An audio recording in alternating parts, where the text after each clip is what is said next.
bienvenidos al conversatorio que hemos preparado en el sector legal del Gremio de Servicios de la Cámara de Comercio de Lima, que se denomina Impacto positivo de la pandemia en distintas ramas del derecho y qué debería mantenerse como buenas prácticas. El sector legal del Gremio de Servicios de la Cámara de Comercio de Lima es un sector relativamente nuevo, que hemos iniciado nuestras funciones hace algunos meses, y la idea del sector es eh, tratar de, con eventos, con pronunciamientos, con una serie de actividades, de alguna manera mostrar lo que es efectivamente la actividad legal en el país y cambiar un poquito la imagen que a veces se tiene del sector.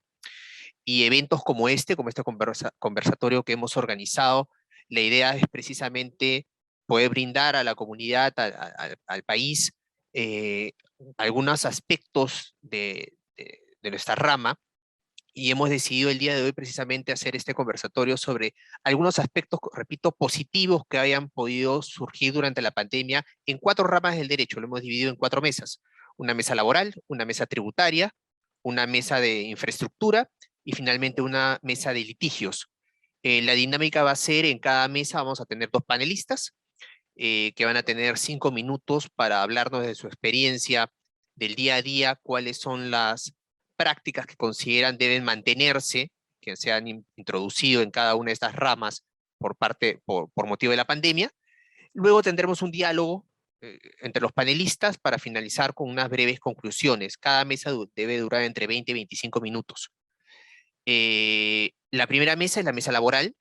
Va a estar Cecilia Guzmán Barrón. Ella es socia de DLA Piper Perú, es abogada por la Pontificia Universidad Católica del Perú, es doctora en Derecho por la Universidad de Salamanca, es miembro además de la Sociedad Peruana de Derecho del Trabajo y Seguridad Social, y es profesora en el Departamento de Trabajo de la Católica también, y de la Maestría en Derecho del Trabajo y Seguridad Social también de la misma universidad. También nos acompaña en esta mesa Macarena Morales. Ella es socia de García Sayán Abogados, también es abogada por la Pontificia Universidad Católica del Perú, tiene posgrados en Derecho Público también por la Universidad Católica, ha sido adjunta de docencia en diversos cursos de Derecho Laboral a lo largo de toda su carrera, y también es miembro de la Sociedad Peruana de Derecho del Trabajo y Seguridad Social. Así que, sin más, le invito a Cecilia a que nos comparta un poco su experiencia en estos años que hemos tenido de pandemia y cuáles son los impactos positivos que ella ve en la rama donde ella ejerce, que es el derecho laboral. Buenas tardes, muchas gracias Hernán y muchas gracias a la Cámara de Comercio de Lima por la invitación. Un gusto estar aquí con Macarena también esta tarde y comentarles brevemente sobre estos aspectos positivos, que me parece estupendo poder destacarlos. Y creo que algo que es transversal de pronto a todas las ramas, pero en derecho laboral tiene sus puntitos particulares, es justamente la virtualidad. Nosotros en el día a día vemos muchos temas de relaciones laborales, y voy a hablar en primer lugar de lo que es el equipo, porque Hernán justamente ha hecho la introducción y nos ha dicho que es importante el día a día, ¿no? En el ámbito laboral, el día a día corre, y corre mucho cuando tenemos circulares, pronunciamientos, entrevistas, en fin, twitters y otras redes sociales que cambian constantemente el día a día de las empresas y de sus trabajadores. Yo creo que un punto principal a destacar de esta virtualidad es la mayor integración del equipo, ¿no? La integración del equipo de trabajo que en un inicio y a raíz de los primeros cambios que se dieron en los primeros meses, conllevaba no una reunión de despacho general como la que se podía tener, sino una reunión diaria para identificar aquellos temas de preocupación de los clientes y también aquellos temas que podíamos ir previendo que se venían, ¿no? Además, nuestra función ha sido gran parte de estos 2 últimos años la de ser adivinos y anticiparnos a lo que podía ir pasando, ¿no? Dentro de esta integración, no solo en el equipo, sino también con los clientes. Los chats con los clientes también nos han acercado a su realidad. Hay una mayor empatía que antes podía haber, ¿no? Antes uno iba a las empresas, a mí en particular me gusta mucho ir a las fábricas, ir a los lugares, conocer, visitar, estar entre la gente, me gusta muchísimo. Y claro, Ahora no necesariamente lo hemos hecho durante estos últimos años, pero entramos de otra manera a tratar con los clientes y de pronto con niveles de la organización con los que antes no teníamos ese contacto y que nos han permitido tener una perspectiva más amplia justamente de cuál es la realidad de estos clientes que tenemos y cómo podemos ayudarlos y ser justamente más innovadores y además brindar soluciones más adaptadas a cada realidad. Nosotros tratamos siempre de que la comunicación del cliente con sus trabajadores, con sus sindicatos, sea del estilo de comunicación que ellos utilizan, ¿no? Nos ha tocado incluso ver temas de community manager, cómo el community manager debe responder o no en una red social. Así que creo que la virtualidad es algo positivo en ese sentido y que ya yendo al día a día del trabajo, en la interacción sí ha sido un reto, es un reto también, sobre todo cuando los cambios se siguen dando. Creo que lo positivo puede ser en algunos casos que la comunicación ha fluido a veces más rápido. Esto podemos mencionarlo y lograr un trato a veces incluso más cercano que cuando uno está en lo presencial, ¿no? Esto es muy, muy curioso. Otro punto tiene que ver con las, ya no reuniones uno a uno que a veces uno tiene con el personal del cliente, sino también incluso desde la perspectiva de negociación, ya no incluso sindical o colectiva, ¿no? Que también se ha dado a través de la virtualidad y que genera unos nuevos flujos de comunicación y a veces lo que uno podía conversar en un pasillo, pues ahora lo conversa por un chat, ¿no? Yo siempre digo a la gente, bueno, antes tenía yo un anexo, ¿no? Y una secretaria, bueno, la secretaria la sigo teniendo, sus funciones son distintas ahora, y lo que en realidad ahora tengo es un WhatsApp, ¿no? Y a través del WhatsApp, bueno, también lo tenía antes, pero el WhatsApp se ha convertido en mi anexo, ¿no? Entonces, yo a través del WhatsApp pregunto y realizo la comunicación inicial para luego realizar la comunicación ya sea virtual o a través del propio teléfono. Así que, y bueno, estas herramientas como las que estamos usando hoy día para poder comunicarnos, pues es ahora lo que era el directorio, la oficina, el pasillo, la cafetería que antes teníamos, ¿no? Así que desde ese punto de vista creo que también nos ha acercado no solamente a nuestro equipo de alguna manera en la interacción, sino también, y con los clientes, sino también con nuestros colegas, ¿no? Ahora, justo la semana pasada me decían, oye, aquí hay un grupo de académicos que nos compartimos información, ¿no? Así que estos grupos de interacción también han ayudado en el ejercicio profesional entre los propios colegas que nos apoyamos muchas veces para la interpretación normativa o darnos las últimas opciones de jurisprudencia. Los laboralistas y las laboralistas estamos bastante conectados en estos aspectos y siempre estamos pendientes de cómo poder dar un mejor servicio profesional, ¿no? Así que eso como entrada. Gracias, Cecilia. Ahora escucharemos a Macarena también sus ideas iniciales sobre el impacto positivo que ha tenido la pandemia en el derecho laboral. Sí, ¿cómo están? Buenas tardes, muchas gracias. En primer lugar, adicional a lo señalado por Cecilia, que es en el trato, digamos, del día a día con el personal y entre los abogados, también hemos tenido todo un tema de acercamiento en lo que es trámites administrativos. O sea, en materia de todo lo que son trámites administrativos, temas judiciales, el uso de la tecnología nos ha ayudado a un ahorro muy grande de tiempos, no solamente de traslado, sino ahorros de costos también en lo que es volumen de documentación. Muchísimas de las entidades, casi todas, han implementado mesas de partes virtuales, con lo cual la información va de manera rápida, no solamente desde las empresas o administrados hacia las entidades que administran el Estado o el Poder Judicial, sino también de regreso, ¿no? Entonces tenemos que en la mayoría de entidades se ha implementado el uso de la mesa de partes virtual y también la notificación electrónica, sea a un correo que cada uno de los administrados ha indicado ante la autoridad o vía una casilla electrónica. O sea, la casilla electrónica no solamente es utilizada por el Poder Judicial, sino también tenemos que SUNAFIL tiene una casilla electrónica, Migraciones usa un buzón electrónico creado a favor del extranjero, del administrado. Entonces tenemos aquí todo un apoyo que la tecnología nos ha dado, que nos ha permitido acercar y agilizar los trámites.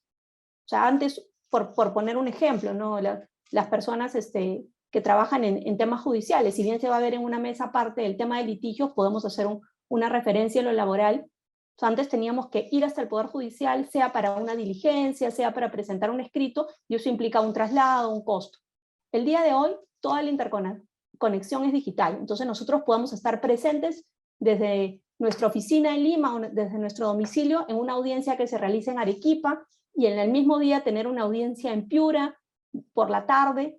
Entonces hace que el ejercicio de la profesión sea mucho más dinámico, ¿no? O sea, hemos tenido ese reto también, porque en una época el Poder Judicial estuvo avanzando un poco más lento, pero cuando ya agarró el sistema, hemos empezado a tener muchas audiencias, y uno que antes, por un tema de traslado, a veces participaba pues en 1 o 2 audiencias por día, ahora con la virtualidad podrías participar en 3, 4 o 5 audiencias en diferentes ciudades, todo durante un mismo día, ¿no? Entonces, eso lo consideramos uno de los temas fundamentales, ¿no? La implementación de la tecnología por parte de las entidades nos ha generado un ahorro de tiempo y también un acercamiento, ¿no? Y eso es un beneficio para las empresas, para los empleadores, pero también para los trabajadores, ¿no? Usando el mismo ejemplo del Poder Judicial, antes cuando había una demanda de un trabajador y tenía que realizarse la audiencia en la ciudad de Lima, el trabajador tenía que trasladarse y eso tenía un costo para él.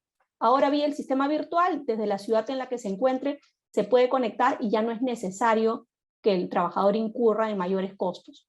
Entonces, para nosotros, el uso de la tecnología como una consecuencia en un ahorro significativo, tanto para el trabajador como para el empleador, es una de las cosas que nos parece fundamental, ¿no?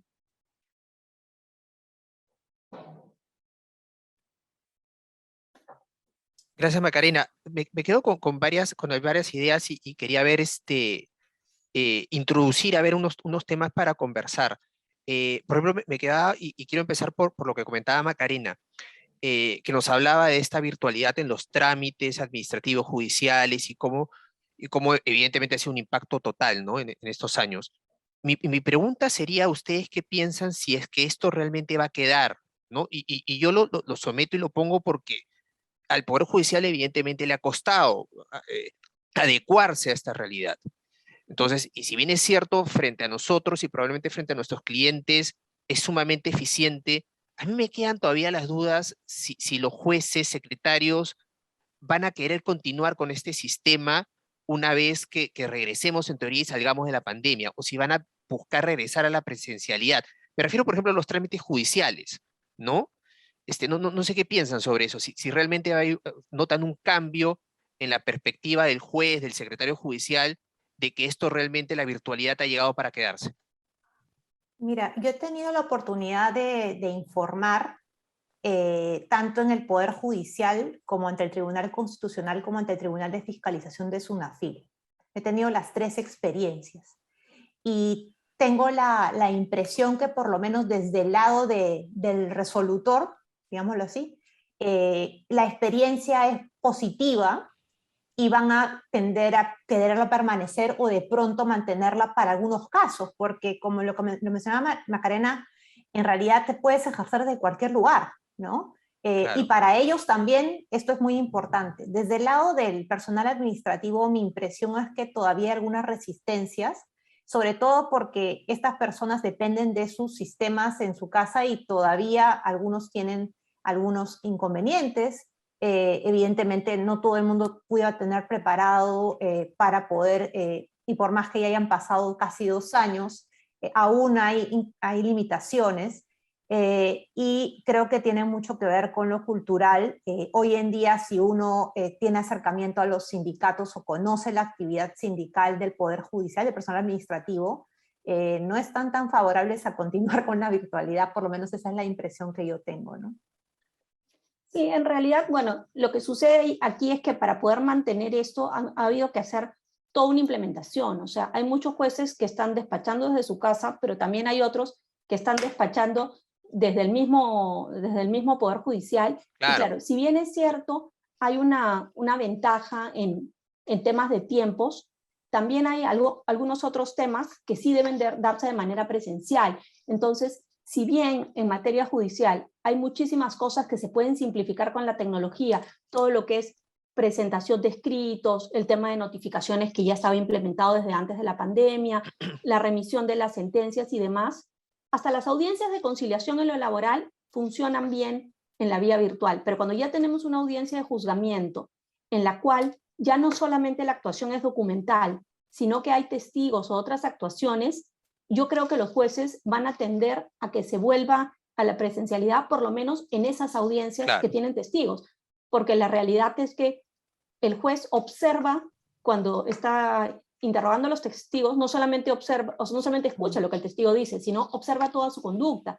Y cuando estamos vía la cámara, tú no sabes, o sea, no puedes darte cuenta realmente si el testigo está diciéndote lo que corresponde o lo que le dijeron que diga, si está leyendo. O sea, hay una Claro. serie de cosas adicionales que Su el mismo juez no puede movimiento de verificar, cuerpo, ¿no? Su mismo movimiento de cuerpo, etcétera, su Hay postura. algunas materias particularmente delicadas, ¿no? Que de pronto sí van a requerir volver a la presencialidad. Yo recuerdo mucho un caso que tuvimos nosotros que ver en el Poder Judicial de hostigamiento sexual en el empleo y de acoso moral.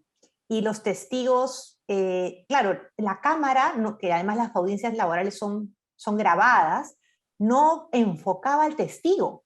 Es decir, que si no fuera porque en este caso la jueza estaba al lado del testigo, esta comunicación no verbal que menciona Macarena, que es tan importante, se perdió o sea, en el video, no iba a aparecer. Y de hecho fue la comunicación no verbal la que finalmente decidió el caso. Ya. Y pasando, obviamente, ligado a esto, se me ocurrió ahora mientras que las escuchaba también, el tema de Sunafil, que creo que no lo hemos tocado mucho. ¿Se ha visto de alguna manera impactado? Yo supongo que sí, el procedimiento en sí, presentación de escritos, pero el tema de la fiscalización, o sea, peco por ignorante, pero de alguna manera la fiscalización se ha visto también afectada por esta virtualidad. Y más, pongo otro tema, las negociaciones colectivas. eh, Se han visto, a ver, lanzo la pregunta, ¿hay negociaciones colectivas, por ejemplo, virtuales? ¿O siguen siendo siempre con el sindicato presente? Algo que se me acaba de ocurrir, por ejemplo. Sí, mira, en relación al tema de Sunafil, para responder eso primero y luego darle la palabra a Cecilia, en realidad, claro, todo lo que es presentación de documentos, requerimientos de información y demás, como todo se hace vía la casilla electrónica de Sunafil, todo es inmediato. Entonces ya no hay un costo ni para el empleador de imprimir un volumen altísimo de documentos y llevarlos, sino que todo se envía vía la casilla virtual, que tiene una limitación en peso, ¿no? En tamaño de archivos, pero bueno, que se puede manejar, pero en materia de diligencias, durante un tiempo no se realizaron de manera presencial, pero hoy en día Sunafil se está combinando. O sea, nosotros hemos tenido con los clientes del estudio tanto diligencias presenciales como también diligencias virtuales, en las cuales Sunafil nos comunicaba y bueno, nos conectábamos y nos hacían una serie de preguntas. Entonces, todo lo que es entrega de documentos, responder preguntas, lo podemos hacer vía virtual, pero por ejemplo, en materia de seguridad y salud, a veces sí es necesario que el inspector vaya y verifique, ¿no? Porque uno Ok. no puede con la computadora mostrarle, pues, Claro. las instalaciones de la empresa, Como si ¿no? fuera una cámara, como si fuera una cámara. Correcto. Claro. Creo que es interesante también que evidentemente el apoyo visual ayuda mucho a estas reuniones que se pueda tener con el inspector, pero sí es cierto, incluso a nosotros nos pasó el año 2020, a fines del 2020, que inspectores acudían al centro de trabajo y no había nadie, porque estaban justamente todos en trabajo remoto, y entonces el inspector le decía, yo recuerdo un caso concreto, un cliente le decía al vigilante, que era una empresa de seguridad en un edificio, le decía, pero estoy viendo gente que sale, ¿no? Entonces el vigilante le decía, pero no es del piso que usted está buscando, ¿no? Pero bueno, esa etapa, digamos, esas anécdotas ya pasaron, ahora se combinan ambas experiencias, y hay algo que sí nosotros echamos de menos, que tiene que ver con la parte administrativa, procedimientos administrativos, como decirlo de alguna manera, que es la conciliación administrativa, ¿no? El Ministerio de Trabajo actualmente no está llevando a cabo conciliaciones administrativas, y lo curioso es que la excusa es que no hay virtualidad, que no se ha podido implementar, ¿no? Cuando en realidad se ha podido implementar la inspección, se ha podido implementar el Poder Judicial, migraciones, Ministerio de Trabajo para algunos trámites, incluso yo me acuerdo de las famosas suspensiones perfectas, y me pasaba yo escribiendo al ministerio para que me ayude porque no se colgaban las solicitudes, y en el tema de negociación colectiva, creo que hoy en día ya hay un mix, ¿no? Y más bien estamos cada vez más en lo presencial. El trato directo en una negociación colectiva es fundamental. Hay mucho que se dice y no se dice, y sobre todo, lo que es cierto es que en la virtualidad solemos ser mucho más directos, ¿no? Vamos a lo que se quiere conversar, Y en el ámbito de una negociación colectiva, especialmente, se requiere esos espacios y esos tiempos que generalmente se dan en el trato directo, en el trato presencial, ¿no? Claro, claro. Miren, tenemos que ir terminando, lamentablemente hay un montón de temas efectivamente por conversar, pero yo, de lo que dijo Cecilia también al inicio, de esta nueva cercanía que hay con tu equipo y con el mismo cliente, yo quería también introducir como tema cómo han visto ya internamente en las empresas esa cercanía entre jefes y empleados y trabajadores. O sea, porque supongo que obviamente muchas de las empresas ahora las reuniones son virtuales. eh, Esta misma virtualidad que ha generado la pandemia ha generado un mejor ambiente laboral en las empresas. ¿Ustedes que ven el tema laboral lo han detectado o por el contrario, más bien la no cercanía de un jefe con su trabajador ha podido generar más bien un distanciamiento? Eh, ¿Qué piensas sobre ese tema? Dale. Sí, en realidad, mira, en realidad hemos visto de todo. Yo creo que depende mucho, o sea, la experiencia de cada empresa es distinta.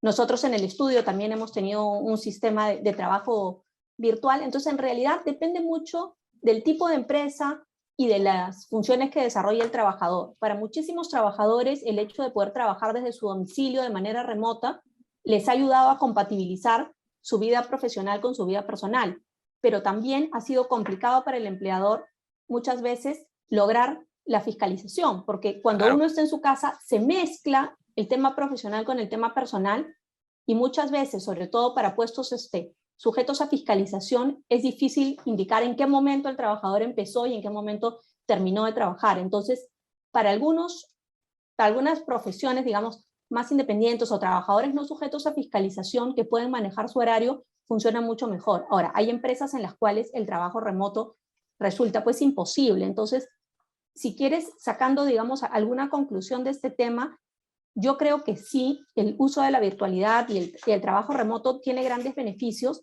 pero no son aplicables pues a todas las empresas por igual, ¿no? claro, claro. Entendido. Cecilia, no sé si quieres agregar algo. Sí, yo comentaría dos temas. Uno, que en realidad la cultura organizacional hacía mucho en el presencial, hoy hace mucho en el virtual y en el híbrido. Depende también de cómo esto llegó de un momento a otro, pero ya después de 2 años, los líderes o han sido capacitados o han recurrido a su propio instinto. Y eso también hace que los equipos hayan fluido mejor de una u otra manera. Hoy día se habla de equipos híbridos y de equipos fluidos, ¿no? Y esto tiene mucho que ver también en el mundo de las organizaciones, sobre todo porque ya grandes corporaciones en Perú ya tenían introduciendo hace ya algunos años la cultura ágil. Y la cultura ágil tiene mucho que ver con integrar diversos equipos, tener diversos jefes, y poder trabajar no en un lugar único. Es decir, aquellas compañías que ya tenían integrada en su cultura la agilidad han podido adaptarse mejor que aquellas que no los tenían o aquellas que tienen un sistema, empresas industriales, por ejemplo, depende del sector también de la actividad y depende del puesto. Y lo segundo es que hay un reto todavía que se presenta y lo vemos con los clientes, y que tiene que ver con la ventaja y la desventaja. La ventaja que yo puedo trabajar de cualquier lugar, y aquellos trabajadores que se han decidido mudar a otros países. Nosotros hemos tenido varios casos en los cuales familias completas se han ido del Perú y le dicen, bueno, yo sigo trabajando desde Panamá, yo sigo trabajando desde Estados Unidos, yo estoy en Europa, ¿no? Y bueno, nuestra legislación no está muy adaptada o muy pensada para este tipo de actividades transnacionales, y ha supuesto un reto interesante el poder analizar estos casos, no solo desde lo laboral, sino desde lo tributario, desde la seguridad social, y cómo advertir y cómo solucionar estas nuevas realidades, ¿no? Listo. Oiga, muchas gracias a las dos. Lamentablemente el tiempo se nos acabó, claramente ha quedado corto. Yo me he quedado con un montón de temas que me hubiese gustado seguir conversando con las dos, con ustedes. Por ejemplo, el tema del procedimiento del despido, cómo la virtualidad puede haber afectado al procedimiento de despido, que me parece que también habría sido un tema interesante para tocar. Les damos las gracias, evidentemente, por su tiempo y nada, muchísimas gracias una vez más. Gracias a ti. No, gracias a ti, Amán, y gracias a la Cámara. Cuídense Que vaya mucho. muy bien. Saludos a la cámara también. Chao. Bueno, y siguiendo con el programa, ahora lo que tendríamos que hacer es pasar a la mesa tributaria. Y para la mesa tributaria tenemos a Eric Lind. Eric Lind es socio de DLA Piper Perú, es abogado por la Universidad de Lima, tiene una maestría en la Universidad de Georgetown, ha sido profesor de diversos cursos de tributación en la Universidad de Lima, en la Universidad Nacional Mayor de San Marcos, en la Pontificia Universidad Católica de Perú y en ESAN. Y además también nos acompaña Eduardo Rojas, que ahí lo veo también conectado. Él es socio en Ontier Perú, es abogado por la Universidad Nacional Mayor de San Marcos, tiene estudio de especialización en la Universidad ESAN y la Universidad de Georgetown también, es miembro del Instituto Peruano de Derecho Tributario y tiene un MBA por la Universidad del Pacífico. Así que sin más, como ya hemos conversado sobre la dinámica, Eric, te invito para que en 5 minutos nos puedas comentar algunos impactos positivos que hayas visto en la pandemia en la rama específica en la cual tú ejerces, ¿no? Que es el derecho tributario. Gracias. Gracias, Hernán, por la introducción y muchas gracias nuevamente a la Cámara de Comercio de Lima por la invitación a exponer en este tipo de eventos. Eh, bueno, tal vez en primer lugar para contextualizar este tema, creo que es importante recordar que el gobierno peruano, el Estado peruano, no fue ajeno a las medidas COVID que fueron sugeridas en su momento por la OECD. Y esas medidas COVID, en buena cuenta, se dividieron en dos grandes fases. Luego, digamos, esas fases se convirtieron en tres, o se dividieron hasta en tres o hasta en cuatro, pero creo que principalmente las podemos dividir en dos fases. Una primera fase que era una fase de contención,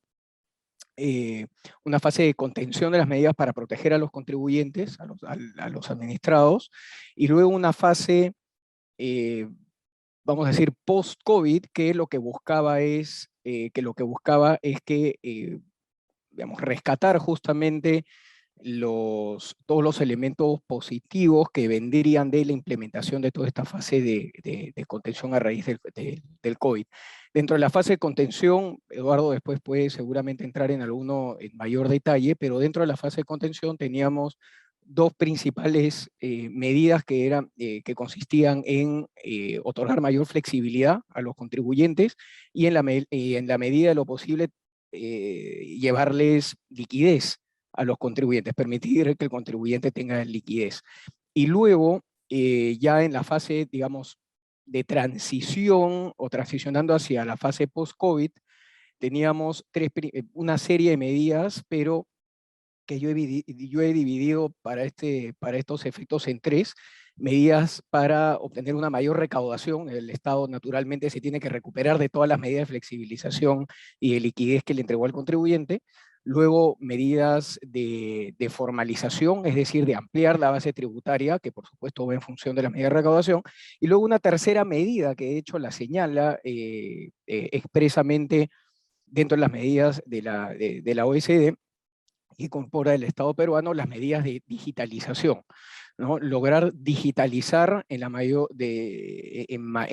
medida posible a la administración tributaria y en su relación con los contribuyentes. Entonces, como me quedan seguramente como 2 minutos, 3 minutos, voy a pasar simplemente a enumerarlos, con cargo luego a discutirlos eventualmente también con Eduardo y luego ampliarlos, ¿no? Pero hay muchísimas medidas que implementó el Estado peruano vía la administración tributaria, pero diría que hay 8 medidas que han sido, que vale la pena rescatar, profundizar y seguir manteniendo y seguir desarrollando en el mundo, digamos, post-COVID, ¿no?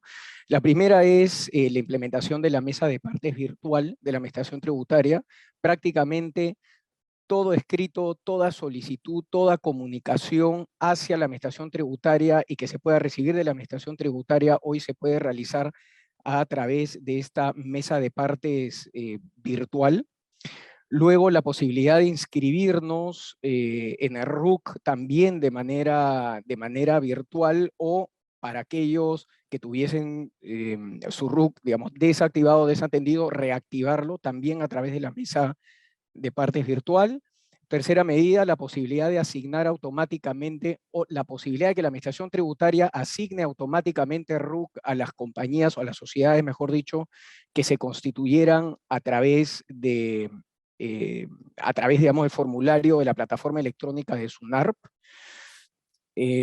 Luego, la posibilidad de obtener, tanto para las empresas como para las personas naturales, la clave SOL y el código de usuario correspondiente a RUC vía SUNAT virtual, a través de su plataforma web o a través de un app, de hecho, para las personas naturales. Lo mismo, la posibilidad de las personas naturales, mejor dicho, de inscribirse en el RUC y obtener su clave SOL a través de plataforma virtual o a través del app. Luego, digamos, el perfeccionamiento y la mayor exigibilidad de recibir notificaciones y estar atento por parte del contribuyente de las notificaciones que reciba de todo tipo en su casilla de SOL por parte de la Administración Tributaria. Y como había señalado, básicamente la posibilidad de presentar escritos y poder tener cualquier comunicación con la Administración Tributaria a nivel de fiscalización, a nivel de procedimiento contencioso tributario, a nivel de esquelas, simplemente de citación o de requerimientos de información, digamos, la etapa pre-fiscalización, inclusive siempre a través de SUNAT virtual. Como bonus track, digamos, que no tiene que ver necesariamente con la administración tributaria, es decir, con la SUNAT, también el Tribunal Fiscal implementó una casilla virtual a través de la cual se pueden presentar todo tipo de escritos, apersonamientos, informes escritos, solicitudes para informar en una audiencia oral. Y finalmente también se introdujeron, junto con esto último, se introdujeron una serie de modificaciones al Código Tributario, pero una de esas modificaciones, la posibilidad también de que la diligencia que se lleva a cabo frente al comité revisor de la implementación o de la potencial aplicación de la norma 16 del Código Tributario, la norma antielusiva general, se dé también a nivel, digamos, se pueda dar también de manera remota a través de cualquier plataforma virtual. Diría que ese es un recuento, digamos, rápido, pero de los aspectos más importantes a lo que llamamos la digitalización de la administración tributaria, que es, en mi opinión, largamente lo mejor que ha dejado, digamos, la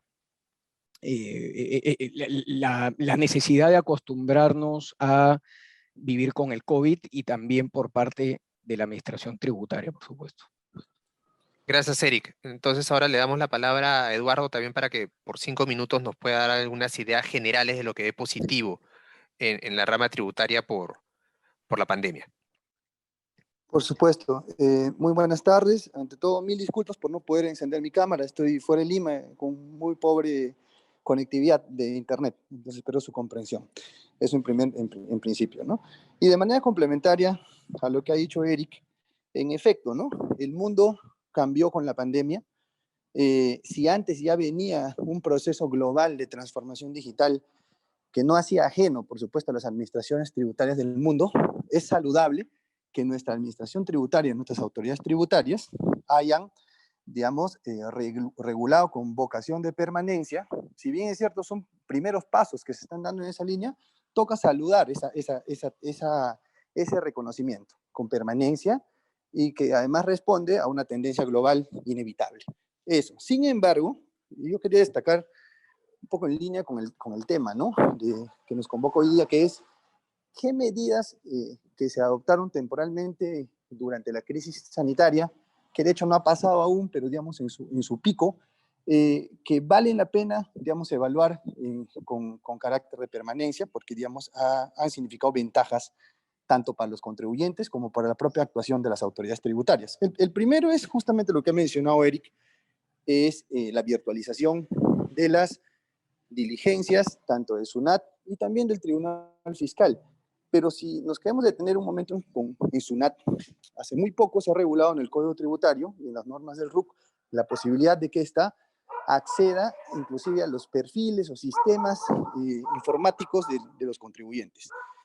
Eso está muy bien, eso va a facilitar la ampliación de la base tributaria, pero hay que tener cuidado con relación al derecho al secreto bancario que tenemos todos nosotros como contribuyentes. Como recordaremos, más o menos en enero del año pasado se reglamentó lo relativo al acceso al secreto bancario por parte de la SUNAT de manera directa.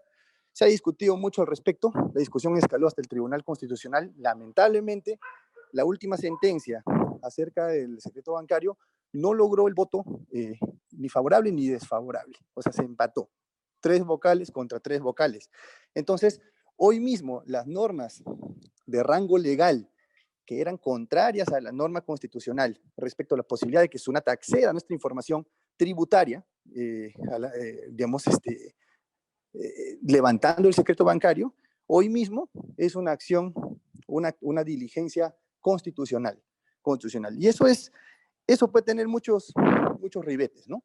Entonces, lo que técnicamente es aceptado en mayoría es de que esa norma legal, de rango legal, que luego fue complementada inclusive a nivel de la SBS, ampliando inclusive lo que ya se tenía, es inconstitucional, pero finalmente lo cierto hoy día es de que su aplicación, al no haber logrado una votación en desempate en el Tribunal Constitucional, es una actuación legal y constitucional. Entonces, ese es el primer aspecto que yo quería destacar con relación a esta digitalización de la administración tributaria, ¿no? El segundo, que merece la pena, desde nuestro punto de vista, reevaluar y digamos, buscar su permanencia, lo relativo a los desmedros sin presencia notarial. Recordemos que los desmedros durante la pandemia, si es que eran de menor cuantía, hasta 10 UITs, se permitía que la destrucción se haga con un informe técnico. Entonces, la idea o el planteamiento aquí es de que esa medida que se tomó de manera saludable durante la crisis sanitaria se puede extender en el tiempo, para lo cual preferiblemente se debería regular a nivel de una norma legal, idealmente, ¿no? El tercer aspecto es la extensión del plazo de las pérdidas tributarias y depreciación acelerada, que como ha dicho Eric, en su momento buscaban dotarle de liquidez a las empresas tan golpeadas por la crisis sanitaria, pero que al final del día, como la reactivación económica no llegó, digamos, en base a lo esperado o en el tiempo esperado, tener más pérdidas tributarias o mayor gasto por depreciación acelerada terminaba siendo contraproducente, porque las empresas seguían en pérdida. Entonces, ese es un aspecto que también pensamos de que se debería regular con más detenimiento y evaluar su permanencia en el tiempo. Y finalmente, para respetar el tiempo, nos parece muy saludable que se haya flexibilizado el sistema de expedientes electrónicos frente a la mesa de partes virtual, pero al día de hoy, digamos, su carácter es aún restringido, dado que ya se viene reconociendo la virtualización, la digitalización de las actuaciones de la autoridad tributaria, la SUNAT y el Tribunal Fiscal. Sí debería aprovecharse, digamos, su reevaluación para regular estos mecanismos más flexibles, pero ya con vocación permanente. Eso es lo que yo quería complementar por mi lado respecto a este asunto. Muchas gracias. Muchas gracias, Eduardo, también. A ver, varios temas que me parece interesante que podríamos profundizar en los minutos que nos quedan. Primero, a ver, pues, saben, evidentemente yo no soy especialista en derecho tributario, pero lo que siempre he escuchado de mis amigos que ven tributario es siempre quejarse de las plataformas virtuales de SUNAT. Siempre he escuchado eso, que se cae el sistema. Entonces, mi primera pregunta es, porque he escuchado que ambos están alabando esta digitalización, esta virtualidad que estamos teniendo en los procedimientos administrativos, el mismo tribunal fiscal. Pero la gran pregunta que tengo que hacer es, ¿realmente está funcionando? Porque siempre he escuchado que no funciona. Entonces, lo primero es eso, o sea, y lo segundo es, ligado a eso, es si en el funcionario impositivo, o sea, el funcionario SUNAT, ya tiene internalizado que la virtualidad se va a quedar. O sea, si ustedes han notado que se sienten cómodos. Sé que, por ejemplo, ahora uno con los fiscalizadores puede tener, ya no, antes uno tenía que ir a visitarlo, como contaba Erika en su momento, pero ahora uno puede tener las reuniones virtuales. O sea, ¿ustedes aprecian en el funcionario público que se siente cómodo con esta nueva realidad?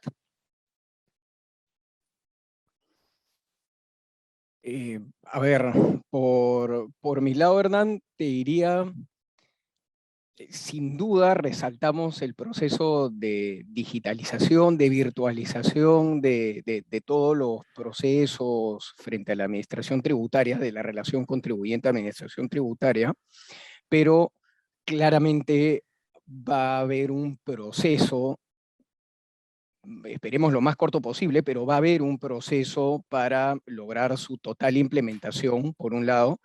Por otro lado, léase, digamos, que no se cuelguen, que no se cuelgue el sistema cuando quieres presentar tu declaración jurada anual del impuesto a la renta. Eso todavía existe. Ayer he estado con el equipo con el equipo tributario, ingresando, pues estamos en plena campaña, por supuesto, ingresando algunas declaraciones juradas de impuesto a la renta. Esto ya se podía, esto es prepandemia, pero Claro. igual nos hemos quedado colgados con formularios 3, 4 horas, digamos, hasta las 11 de la noche, hasta la medianoche, tratando de ingresar los formularios. Entonces, yo creo que sí, va a haber un tema. Yo no soy, digamos, la persona más tecnológica del mundo, no te podría decir exactamente qué es lo que está fallando todavía en el sistema, pero claramente hay mucho por perfeccionar. Al menos se ha dado, yo diría, Eduardo dijo, se han dado los primeros pasos. Yo creo que con la Sí, pandemia diría que más bien frente a donde estábamos, que ya se habían dado algunos pininos, yo sí creo que hemos dado un salto cuántico. ¿Ah? se ha acelerado por la pandemia. Sí, sin duda, ¿no? Y eso se ve, como te digo, por lo menos conceptualmente, en todo lo que uno puede hacer ya a través de Sunat virtual, ¿no? Eso es uno. Y luego el otro, hablabas, por lo menos hablo a partir de mi experiencia en cuanto a los auditores, si han internalizado, digamos, esta nueva relación o hacia dónde va esta nueva relación virtual contribuyente SUNAT, depende mucho, Eduardo, no sé, no me va a dejar mentir, creo, pero depende mucho del auditor todavía. Ya. O sea, al final los auditores son personas de carne y hueso, hay unos que son, como todos nosotros, como todo el resto, digamos, de los ciudadanos, hay unos que se sienten más cómodos con la tecnología, con la virtualidad, y hay otros, digamos, que les cuesta algo más. Entonces, por ejemplo, para reuniones virtuales, citas virtuales, sí he tenido un poco de resistencia en algunos casos y más bien lo que se pide es una llamada, he tenido que tener, digamos, llamadas telefónicas, ¿no? Como Ya. en 1990. Pero por lo menos, digamos, conceptualmente vamos en el paso, perdón, yo creo que aceleradamente en la dirección correcta. Perfecto. Eduardo, no sé si tienes algo que agregar. Sí, o sea, estos procesos de transformación digital que ya se hablaba mucho en el sector privado, hay un tema, salvando el tema de infraestructura, porque por ejemplo ahorita yo mismo tengo problemas de conectividad, entonces Exacto. SUNAT también los tiene. Este es un primer aspecto, pero salvando ese aspecto, el más importante es la transformación cultural. Mira, cuando Ajá. a una empresa privada entra un equipo ágil, súper techy, altamente tecnológico, lo que hacen es una labor de evangelización en el resto de la organización más, que es en el fondo más tradicional. En SUNAT va a pasar eso, de hecho está pasando. Sin duda alguna hay un equipo ágil de perfil técnico, tecnológico dentro de SUNAT, y este perfil de funcionario se tiene que propagar de manera y esforzarse para lograr una transformación cultural a nivel institucional. Eso todavía está en proceso, es un camino largo, y como ha dicho Eric, en el día a día te encuentras de todo, ¿no? O sea, te encuentras con funcionarios más, digamos, compatibles con la nueva tendencia tecnológica y otros que son mucho más tradicionales, ¿no? Entonces, eso en un punto tiene que acabar y tiene que haber una posición institucional, que es lo que creemos que va en dirección SUNAT con Oye, claridad, ¿no? Eduardo, te interrumpo un ratito porque esta idea de la transformación cultural, traigo también algo que dijo Eric hace un momento cuando estaba mencionando algunos impactos positivos. Y me parece que Eric habló sobre la norma 16, ¿no, ¿no, Eric? La norma 16, Sí, sí. ya. Entonces, ahora iba a eso, porque por lo que entendí es que ahora esta virtualidad, esta nueva realidad, flexibiliza de alguna manera la aplicación de esa norma 16. Y a lo que voy es, ¿cómo conjugas entonces la aplicación de esa norma con este proceso de transformación, siguiendo las palabras de Eduardo, de transformación cultural, por ejemplo, del auditor? Entonces, ¿no están habiendo problemas quizás con la aplicación de eso? O sea, ¿cómo conjugas el que aparentemente tenemos que avanzar a ser más modernos en la aplicación de todos estos temas y tenemos un auditor, a veces podemos encontrarnos con auditores que todavía pueden estar un poquito, voy a usar entre comillas, desfasados en esa transformación cultural que nos dices, Eduardo? ¿Cómo conjugar eso? Sí, yo creería que son como que dos capas, ¿no? Dos niveles. Independientemente de la transformación digital que está experimentando SUNAT hoy mismo, la norma 16 ya tenía una regulación para su aplicación, que básicamente es conformar un comité y que el contribuyente venga a contar cómo sustenta su estructura, ¿correcto? Entonces, lo que han hecho últimamente es decir, oye, esta concurrencia puede ser remota. Entonces, esa es la parte digital del comité de la norma 16. Ese es un nivel. Y el segundo es el que mencionaba hace un momento, o sea, la transformación cultural que debe preceder la transformación digital de la administración tributaria, ¿no? ¿Cómo confluyen? Por ejemplo, se me ocurre, ¿no? Si estamos frente a una operación de la nueva economía digital, ¿no? Y el comité está conformado por perfiles, digamos, muy lejos de la digitalización, probablemente estos nuevos modelos de la economía digital no sean bien comprendidos en el seno del comité de la norma 16. Ese es, por ejemplo, donde se puede intersectar ambos niveles, digamos, ¿no? En mi opinión, ¿no? Entiendo. Eric, no sé si ya el tiempo nos va ganando. No sé si podríamos esbozar algunas ideas a modo de conclusión de cómo ves tú el futuro, cuáles son las prácticas que fundamentalmente van a quedar, cómo ves tú lo que se viene. A ver, yo quería nada más previamente mencionar que me parece que en este esquema de la OECD, ¿no? De las sugerencias de la fase de contención y fase post-COVID, que básicamente implementó el gobierno peruano y todo el mundo desarrollado en la época del COVID, me parece que se quedó un tema que en mi opinión también podría aplicarse en el tiempo, ¿ya? Y es la posibilidad de recuperar el crédito fiscal que no se puede, por distintos motivos, que no se puede trasladar y aplicar contra el IGB en las operaciones de las empresas hacia adelante. O sea, todos sabemos que existe el régimen de recuperación anticipada del IGB. Todos sabemos que existe también la posibilidad de solicitar el saldo a favor materia y beneficio en el caso de exportaciones para poder en buena cuenta solicitar la devolución del crédito fiscal asociado al IGB en mis adquisiciones destinadas a estas exportaciones, porque no tengo cómo recuperarlo.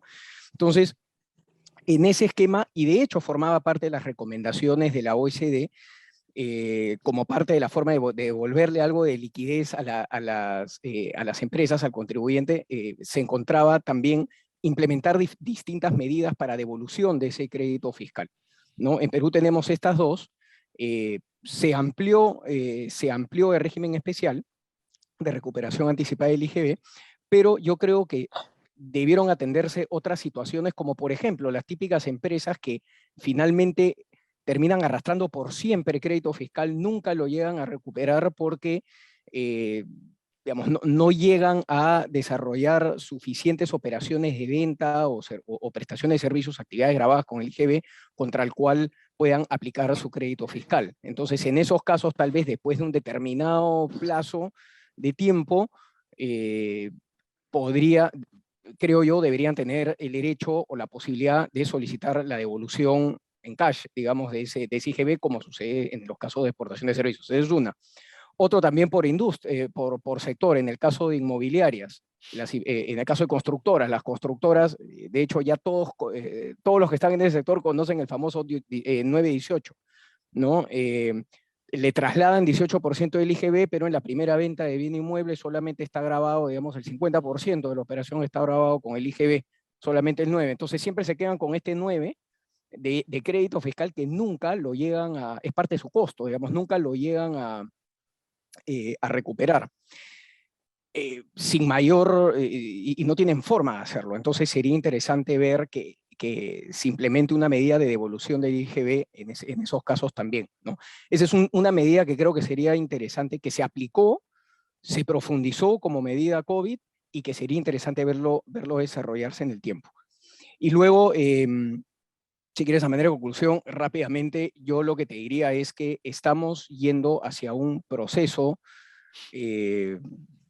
sin retorno hacia la virtualidad. Y creo que el COVID lo que ha hecho es acelerar ese proceso. Como dije, se habían tomado algunos pasos, pero ya se ha dado un salto cuántico y además se va a ir acelerando. Me interesa mucho, me parece muy rescatable el concepto de la transformación cultural, ¿no? Algo que va más allá, que lo mencionó Eduardo, algo que va más allá de todas las medidas. Nos podemos llenar de normas que busquen la digitalización, la virtualización de la relación contribuyente-administración tributaria, pero si eso no viene de la implementación de personal, de funcionarios con ese chip mental, entonces, o que no estén, digamos, dispuestos a transformarse, a transformarse conjuntamente con esa virtualización, con esa digitalización de la relación contribuyente-administración tributaria. Entonces, como muchas normas en el Perú van a quedar simplemente inutilizadas, ¿no? Pero por lo menos se ven, hay buenas señales de que estamos yendo en la dirección correcta a la implementación de esta virtualidad. Perfecto, Eric, gracias. Eduardo, Sí, palabras finales. sí, por supuesto. Solamente en línea con lo que ha mencionado Eric, si la tecnología no te resuelve la vida, es una mala tecnología. Y eso siempre lo escucho de mis amigos programadores con los que comparto mucho en productos, digamos, digitales, legales, que tenemos la oportunidad de desplegar acá en Montier. Y claro, lo difícil es el lenguaje de programación para lograr una aplicación, por ejemplo. Pero si la aplicación a nivel de usuario es compleja, no sirve. Entonces, ese mismo concepto es el que se tiene que manejar de manera transversal en un esfuerzo conjunto entre las autoridades tributarias y el sector privado, porque acá no se trata de patearle toda la pelota a la administración tributaria. O sea, la digitalización tiene que ser un esfuerzo conjunto. Y por citarles un ejemplo, nosotros tenemos una experiencia muy positiva en relación a existencias de retailers que trabajamos conjuntamente con SUNAT, pero también con el Ministerio Público, fíjense. Entonces, hemos llegado a un punto de integración tal que hoy mismo procesos larguísimos que podían durar hasta año y medio, 2 años, hoy día los sacamos en 3 meses, justamente porque hay esa voluntad conjunta.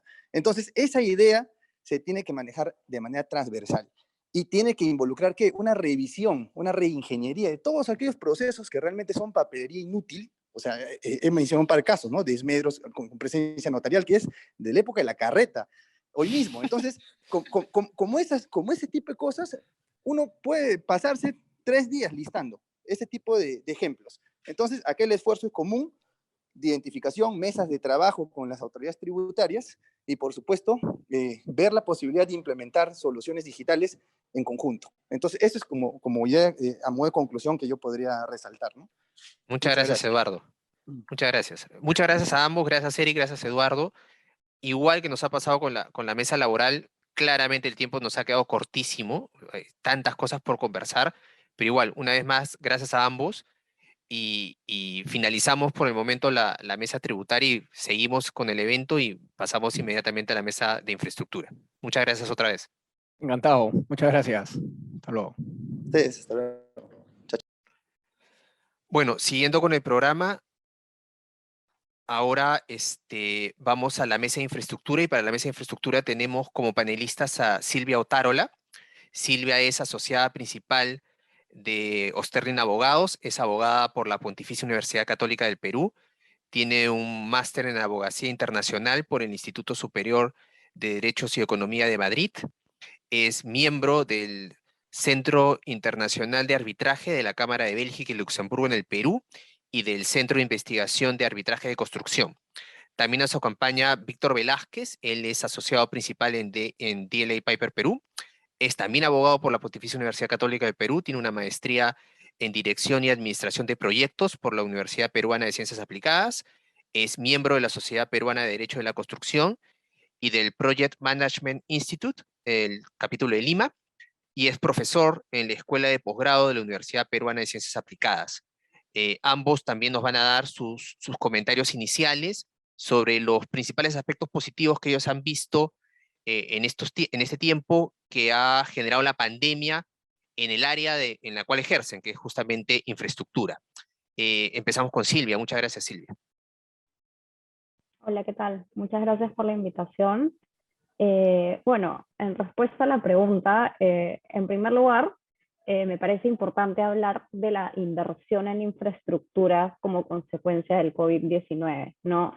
De hecho, el mismo FMI ha indicado que la inversión en infraestructura es fundamental para la recuperación, porque en sí el sector de la construcción tiene una especie de filtración en la economía porque beneficia a las empresas locales proveedoras de materia prima, transporte, alojamiento, alimentos y bienes y servicios, ¿no? Entonces, pese a los efectos de la pandemia del COVID-19 que todos conocemos, durante el 2020 se hicieron inversiones en infraestructura, de hecho, por más de 1.300 millones de soles, debido al destrave de más o menos 90 procedimientos, ¿no?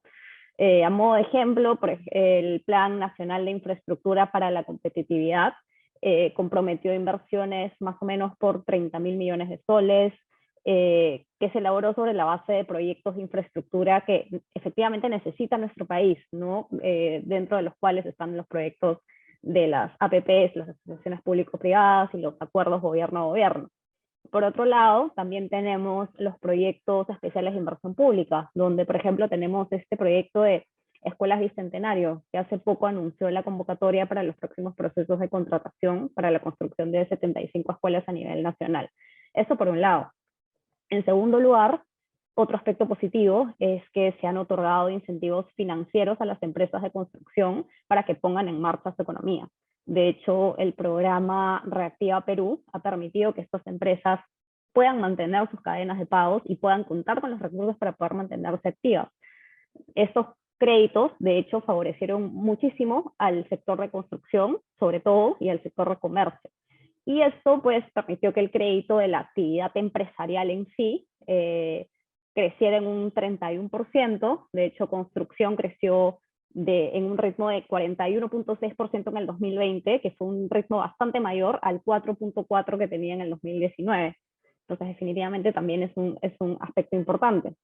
Y por último, a raíz de la pandemia, se han replanteado varias medidas para poder garantizar la seguridad y la salud de los trabajadores en la construcción.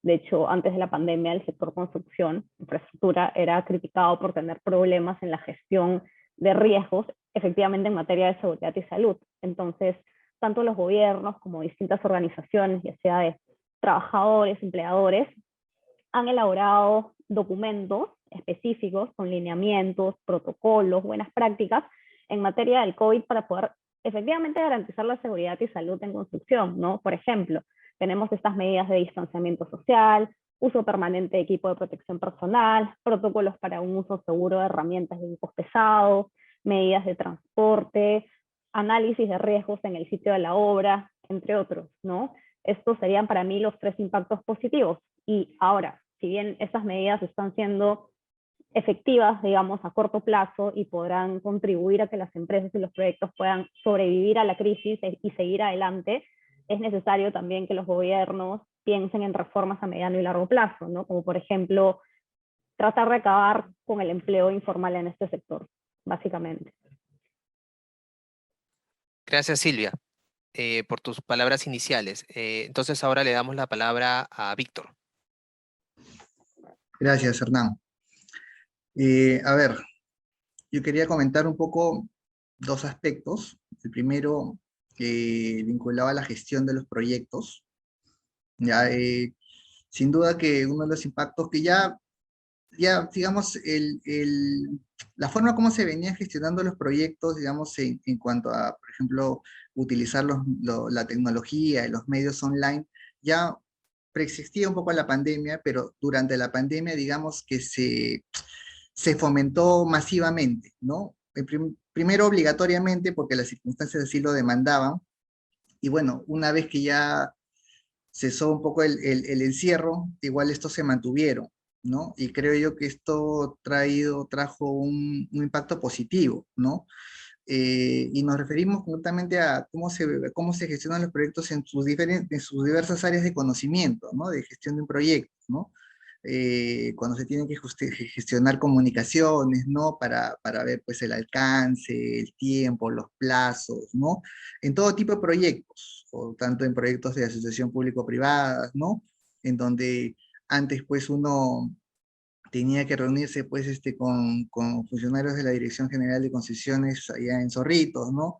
Y tenía que ir pues, ¿no? Más o menos es 1 hora de ida y 1 hora de vuelta solamente en tráfico, ¿no? Sin perjuicio de la reunión que uno podía sostener, ¿no? Eso creo que ya ha cambiado, ya las reuniones para tratar todo tipo de aspectos, ¿sabes? Para solucionar una emergencia vial, para solucionar, para tramitar de repente, para que se apruebe una obra adicional, ¿no? Para gestionar o destrabar problemas de liberación de áreas, ¿no? O interferencias, ¿no? O para comunicar el ejercicio de defensas posesorias, ¿no? En el marco de estos proyectos de APPs, ¿no? Entonces, eso ha evolucionado bastante, incluso ha llegado a la gestión de conflictos, ¿no?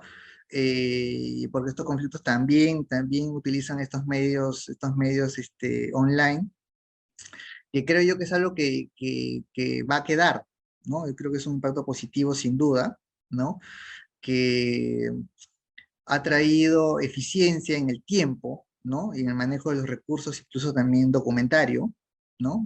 Porque las comunicaciones ya son por vía correo electrónico, incluso con el regulador, ¿no? Que ha creado un procedimiento, ¿no? Con los CITRAN, por ejemplo, en el caso de los proyectos de transporte, ¿no? Que crea un procedimiento para que se puedan realizar las comunicaciones al regulador, ¿no? Entonces, incluso las reuniones con el propio regulador también pueden ser virtuales, ¿no? Entonces, creo que eso es algo muy útil, ¿no? Y para no, el otro gran punto, que también ya lo comentó un poco Silvia, que es lo vinculado a las inversiones, ¿no? Hay inversiones, yo los catalogaría de dos tipos: las inmediatas, que son las que se ha tenido que hacer por efecto directo, urgente, vamos a llamarlo así, de la pandemia, que básicamente están pues en el sector salud, ¿no? Y por ahí educación, ¿no? Ahora que van a reabrir otra vez los colegios, ¿no? Pero debe haber una que es la más importante, un punto positivo que no ha ocurrido, pero debe ocurrir, que es de índole más programático, ¿no? Porque este plan de infraestructura que hacía mención Silvia es de 2019, ¿no? Con proyectos previsados 2019, o sea, antes de la pandemia, cuando ya la brecha de infraestructura del país ya era alta. Entonces, la pandemia no ha hecho más que agravar la situación en algunos sectores, ¿no? Y urge una actualización de este plan, ¿no? Lo cual va a demandar una mayor inversión programáticamente para el Estado, ¿no? En diversos proyectos que, bueno, ya el Estado los distribuirá según corresponda, ¿no? En proyectos APPs, obras públicas, ¿no? Dependiendo de cómo estime el Estado pertinente que estos sean ejecutados, ¿no? Gracias, Víctor. Y ahora abrimos un poco el debate y el intercambio de opiniones. Y quiero empezar justamente por lo último, porque has retomado la idea inicial justamente de Silvia sobre el impacto en las inversiones que trajo la pandemia, ¿no? Y mi pregunta para empezar el diálogo es si ustedes ven, como especialistas en el sector, que ese impacto tan positivo que en teoría debería darse o se vino dando, se podría haber frenado por la situación medio inestable que a veces vivimos en el país desde un punto de vista político. ¿Cómo ven esa situación? ¿Creen que este impacto en la inversión, que es, repito, uno de los aspectos positivos que Silvia nos estaba desarrollando, va a poder mantenerse o la coyuntura política podría frenarlo? Sí, mira, definitivamente la coyuntura política hoy en día puede traer muchísimos problemas, ¿no? Sin embargo, yo sí creo que aún en un escenario de pandemia o de inestabilidad política, ya se ha dado un gran inicio, ¿no? Que es hacer un roadshow de proyectos que entre el 2020 y 2022 tienen que ejecutarse porque así se ha planificado. Si bien esto puede generar que algunos inversionistas de fuera no quieran ejecutar contratos, en realidad no veo que el impacto sea grande porque, por ejemplo, ¿no? Si estamos hablando en los acuerdos gobierno a gobierno, estos contratos tienen un esquema bastante seguro y bastante entendible para ejecutar las obras, ¿no? Ahora, si estamos hablando de obra pública, definitivamente hay mayor incertidumbre, pero creo que simplemente para responder tu pregunta, si bien hay cierto temor, digamos, ¿no? De no ver un retorno luego de poder entrar a construir proyectos, eh, no veo mayor daño, digamos, ¿no? Ahora mismo el sector construcción, a pesar de la pandemia, ha avanzado bastante y los esquemas que se han creado para ello, ya sea a través de los proyectos especiales de inversión pública, del Plan Nacional de Infraestructura para la Competitividad, han permitido que esos proyectos se den, digamos, en un entorno bastante más seguro, ¿no? De hecho, que el de la obra pública. Entonces, no, en realidad yo no veo mayor perjuicio, digamos. Entiendo, entiendo. Víctor, no sé si tienes algo que decir sobre eso. Sí, a ver, contestando a tu pregunta, depende del tipo de proyecto, ¿no? O Ajá. sea, si por ejemplo es un proyecto que requiere gasto corriente, yo creo que el Estado tiene todo el incentivo como para ejecutarlo, ¿no? Están, por ejemplo, los contratos de conservación, ¿no?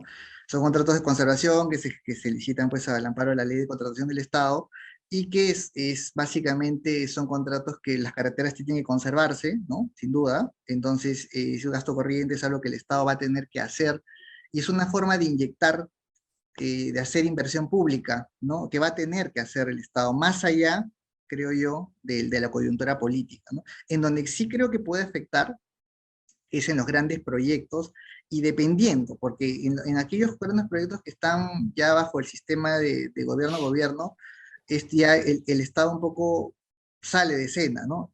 El único inconveniente es cómo se han estructurado estos proyectos y en qué momento pasan a manos y se ejecutan y se implementan estos contratos de gobierno a gobierno, ¿no? Eso sí no hay predictibilidad, todavía no queda claro. Estoy hablando de los grandes proyectos, ¿no? Por ejemplo, de la carretera central, la línea 3 del metro, ¿no? Entonces, ahí todavía la coyuntura podría ser que eso demore un poquito más las cosas, pero en lo que respecta a proyectos de conservación de carreteras, por Claro. ejemplo, gasto corriente en general, yo creo que Ahí no, eso ahí no va a haber una gran afectación. Y en no lo que debería haber, no debería. y en lo que mencionabas en tu primera exposición sobre la inversión más programática, o sea, que el Estado tendría que tener en teoría un norte de cómo vamos a gastar y cómo va a darse la inversión en el sector público, esa inversión más programática probablemente entonces esa por ejemplo sí se vería afectada, ¿no? Si tienes inestabilidad política, es poco probable que esa pueda tener un buen norte.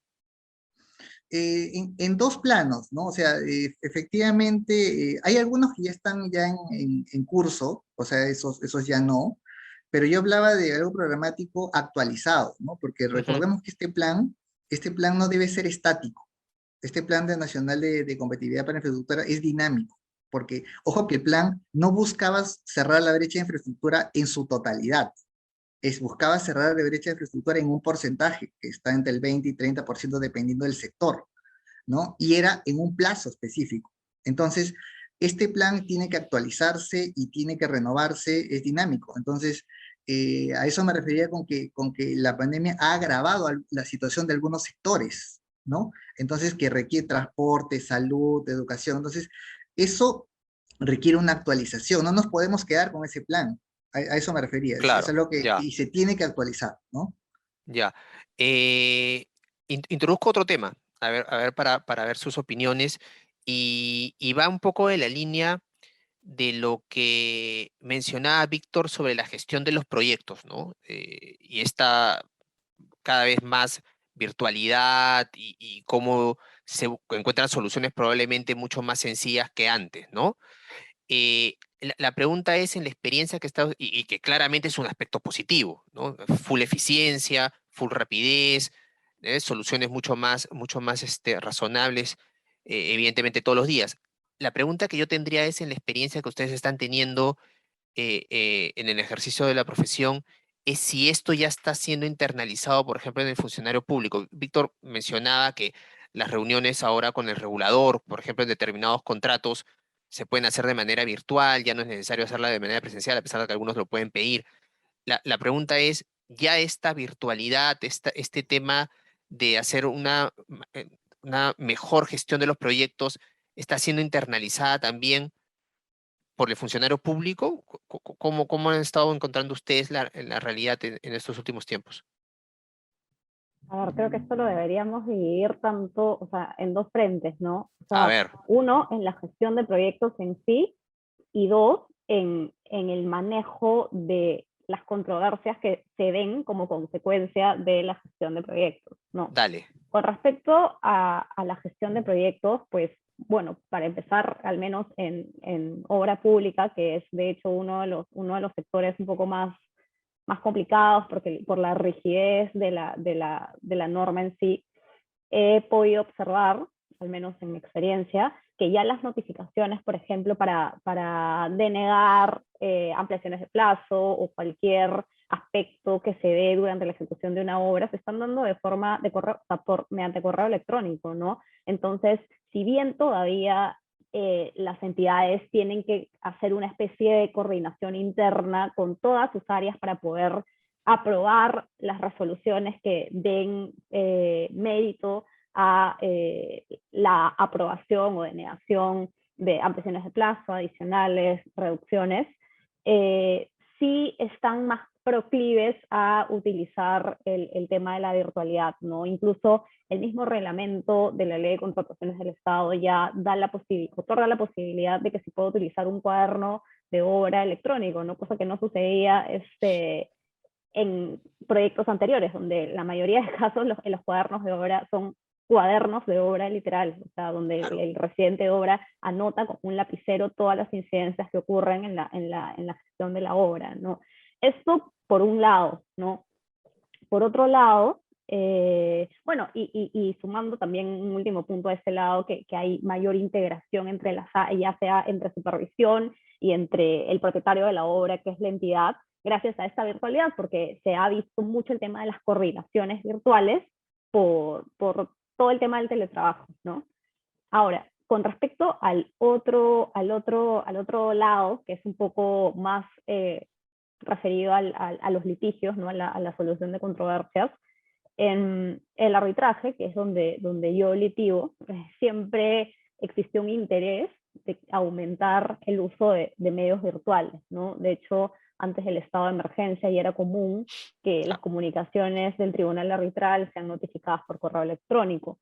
Sin embargo, esto fue un poco problemático en el caso de los arbitrajes con el Estado, porque las procuradurías siempre se rehusaban a dejar atrás el papel, ¿no? Comentando, no sé, problemas de software, que no tenían el sistema necesario para poder adaptarse a la virtualidad, ¿no? De hecho, esto generaba que los procesos tarden bastante más. Y bueno, ni qué decir de los procesos judiciales, ¿no? Donde incluso ya estaban acostumbrados al trabajo manual desde hace décadas, o sea, aún se cosen expedientes, ¿no? Sí. Todo esto yo creo que ha cambiado en la pandemia, porque tanto los árbitros y jueces tenían que empezar a capacitarse para poder dirigir audiencias virtuales, contando con soportes técnicos para ayudarlos a solucionar ese tipo de problemas. No solo eso, sino también que a raíz de que los procesos debían continuar, prácticamente todas las partes se han visto obligadas a notificar vía mesa de partes virtual o mediante correo electrónico. A mí me pasó, por ejemplo, que muchas entidades se rehusaban a utilizar la notificación electrónica antes de la pandemia, y ahora, como es el recurso que tienen, lo tienen que utilizar, ¿no? Esto definitivamente es positivo, incluso considero que también es económico, ¿no? En la medida que la virtualización evita muchos costos fijos, ¿no? Como por ejemplo el alquiler de una oficina, el costo de producción física de documentos, costos de traslados, entre otros, ¿no? Y de hecho el reto, más tanto en un aspecto, en el aspecto de gestión de proyectos, como en el ámbito en el ámbito de los procesos arbitrales o judiciales en sí, es mantener estas medidas en la medida de lo posible, ¿no? Definitivamente en los proyectos es necesario que hay varias personas en obra, ¿no? Pero la idea es que al menos el tema de fluidez entre comunicaciones y cualquier medida que a partir de la virtualización se pueda mantener, debería mantenerse y seguir adelante, ¿no? Incluso después del estado de emergencia. Yo creo que tanto en ambos aspectos tenemos que luchar un poco contra el sesgo del rechazo a la tecnología, ¿no? Y adaptarnos un poco a su funcionamiento, que de hecho es positivo. Claro, claro que sí. Gracias, Silvia. Víctor, ¿cuáles son tus ideas sobre ese punto? A ver, yo creo que, bueno, empezó siendo una necesidad, ¿no? Por efecto de la pandemia, porque la gente no podía reunirse, ¿no? Físicamente, o sea, presencialmente, pero yo creo que yo, al menos en mi experiencia, sí he visto que ha funcionado, ¿no? Tanto en obras públicas como en concesiones, ¿no? Y la verdad que igual en lo que los refiere a la gestión de conflictos, ¿no? Ya tratando de un poco de explicar por qué antes no, pues yo creo que existía un sesgo del funcionario hacia la parte documentaria, ¿no? El papel, ¿no? Por diversas razones, ¿no? Porque a veces pues los órganos de control interno pues no les gusta ver papelito, ¿no? Papelito manda, ¿no? Y ahí cuando el órgano de control interno hace una auditoría de cumplimiento o lo que fuera, le gusta ver pues documentos, ¿no? Entonces, yo creo que y ahora ya el funcionario, a raíz de la pandemia, cuando se permitieron notificaciones electrónicas, ya el correo electrónico sirve como evidencia, ¿no? Los correos, ¿no? Y de hecho vemos en la gestión de los diversos proyectos que se dan, ¿no? Correos electrónicos, en donde se dejan constancia de determinados eventos, o el mismo traslado, ¿no? De la documentación a través de correos electrónicos, ¿no? Las notificaciones electrónicas. Yo creo que en definitiva creo que sí está funcionando y no veo razones como para que el funcionario deje de creer en ello, ¿no? Ok. Han habido, la Contraloría sigue auditando y no ha habido ningún problema, no ha habido ninguna queja en ese punto, ¿no? Entonces no habría razón para que eso deje de funcionar, ¿no? Igual que en la gestión de conflictos, ¿no? O sea, le hace los arbitrajes, ¿no? Los DAPs o lo que fuera, ¿no? Que Mesas de ahí creo resolución. que el Estado ya se ha acostumbrado, ¿no?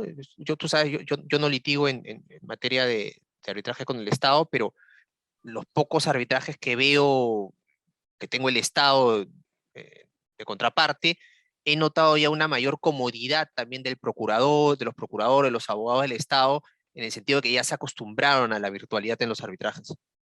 Es que las personas somos de costumbre, ¿no? O sea, ya el mismo procurador, de repente, como mencionaba Silvia, por temas logísticos también, ¿no? De Sí, la claro. computadora, ¿no? Y todo, ya primero tuvo que adaptarse, pero bueno, ya se adaptó. Veo yo a veces comunicaciones de la Procuraduría a las 10 de la noche, 11:30 de la noche, cosa que antes no era posible porque las entregas eran físicas, ¿no? En el centro, entonces tenían que hacerlo hasta las 6 de la tarde, ¿no? hasta las 6. Claro, entonces está funcionando, ¿no? Parece, ¿no? Ya nos queda poco tiempo, porque vamos a pasar justo a la mesa de litigios, pero había un aspecto que mencionó Silvia que me pareció bastante valioso, como un punto positivo, y es que ha mejorado dentro del sector los aspectos de seguridad y salud del trabajador. ¿Ya? Ese es un tema que me ha llamado la atención y me parece bastante positivo. Mi pregunta sería, Silvia y Víctor, si ustedes han visto también en la gestión de los contratos, los proyectos, que ha bajado quizás la conflictividad entre trabajadores y las empresas contratistas, quizás por eso, o sea, pues a ver, yo recuerdo hasta hace un tiempo, a cada rato en las noticias, obras paralizadas por precisamente trabajadores quejándose, no, a veces no solo por un tema remunerativo, sino precisamente por aspectos de seguridad y salud. El que haya ahí un impacto positivo en ese punto en particular, ¿ha bajado la conflictividad? Sí y no. Ajá, Depende, ¿cómo es? yo creo que depende un poco del contrato que hablemos, ¿no? Si nos encontramos ante un, ante un contrato de obra pública, por más que hayan habido algunas concesiones, como por ejemplo el reconocimiento de algunos costos algunos plazos como consecuencia del COVID, en realidad nos encontramos ante un contrato bastante adversarial, ¿no? Que Ya, permite un poco manejo entre ambas partes para poder solucionar cualquier aspecto, ¿no? De hecho, a mí me sorprendió un montón hace poco, pero pasa, a mí me sorprendió un montón que hace poco tuve un caso en el que ambas partes se pusieron de acuerdo para poder suscribir una adenda a un contrato de obra pública y teniendo en consideración la rigidez del mismo contrato, quisieron incluir un DAP para poder gestionar de una manera un poco más amigable sus controversias, ¿no? Ahora, esto en los contratos privados probablemente haya un mayor margen para poder manejar estos conflictos, ¿no? Si ha pasado también en los contratos de construcción privados que he tenido la oportunidad de ver, que tanto el propietario de la obra como el contratista e incluso el mismo supervisor se han sentado en una reunión y han acordado ciertos puntos un poco para poder continuar con la ejecución de la obra. Yo no sé si realmente sea a raíz del COVID, ¿no? Porque pues muchos contratos no tenían mucho énfasis en la redacción de sus cláusulas con respecto a estos eventos claro. fortuitos o de fuerza mayor. No sé si a raíz del COVID, pero sí creo que tener un margen o tener una estructura de contrato que te permita no ser adversarial, sino al contrario, poder gestionar cualquier problema de una manera más colaborativa, definitivamente ayuda a evitar estas brechas, ¿no? Que sí se dan, por ejemplo, en contratos de obra pública, donde no puedes tener un margen de negociación porque la entidad está arriba y el contratista está abajo. Entonces, cualquier cosa anda presente tu arbitraje, ¿no? Claro, Cosa que sucede de manera distinta en obra privada, ¿no? claro, Un poco eso. claro. Gracias, Silvia. Víctor, ya tenemos que ir terminando. Te rogaría brevedad sobre tu posición en ese punto. Mira, a ver, yo te diría, a ver, de lo que he podido ver, yo sí he visto que se ha reducido un poco, pero no sabría decirte si eso se debe a la regulación o se debe a la economía, porque toma en cuenta que el aspecto económico, las personas quieren trabajar, o sea, ha habido el empleo, digamos, en el sector construcción y por las obras, por los proyectos en general, en estos 2 años ha sido uno de los sectores más golpeados. Entonces, eso también puede influir en los litigios, digamos, con los trabajadores, ¿no? Porque el trabajador prefiere conservar su empleo, tener empleo, ¿no? Fuera de la regulación, ¿no? Perfecto, gracias, Víctor. Bueno, gracias a ambos por participar en la mesa de infraestructura. Gracias por su tiempo y por sus ideas tan claras de ambos, ¿no? Muchísimas gracias. Muchas gracias a ti, Hernán. Gracias a Cuídense ti. mucho. Cuídense Cuídense. mucho. Adiós, cuídate. Bueno, y ya seguimos con la parte final del programa, que sería precisamente la mesa de litigio propiamente dicho. Y para eso tenemos como panelistas a Ana Cecilia Hurtado. Ella es abogada directora de Caro y Asociados. Ella es abogada por la Universidad Nacional Mayor de San Marcos, tiene una maestría en Derecho Penal por la misma universidad, tiene también una maestría en Derecho por la Universidad de Alcalá y es doctor en Derecho también por la Universidad Nacional Mayor de San Marcos. También nos acompaña Daniel Linares, él es socio fundador de Linares Abogados, es abogado por la Universidad de Lima, tiene una maestría en Derecho Civil por la Pontificia Universidad Católica del Perú, estudios de posgrado en Derecho Procesal en la Universidad de Salamanca, un diploma curso superior en Derecho en Litigación Oral, también en la Universidad de Salamanca, es árbitro además del Centro de Arbitraje de la Cámara de Comercio de Lima. Muchas gracias a ambos. No la veo a Ana Cecilia. Ana Cecilia, ¿estás ahí?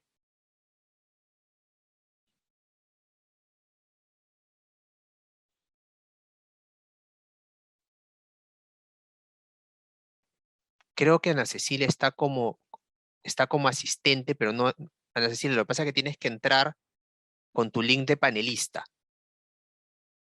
para poder participar.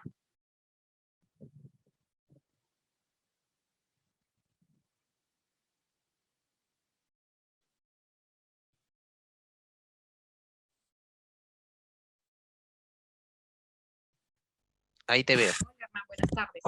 Hola, Ana Cecilia. ¿Qué tal? Buenas tardes.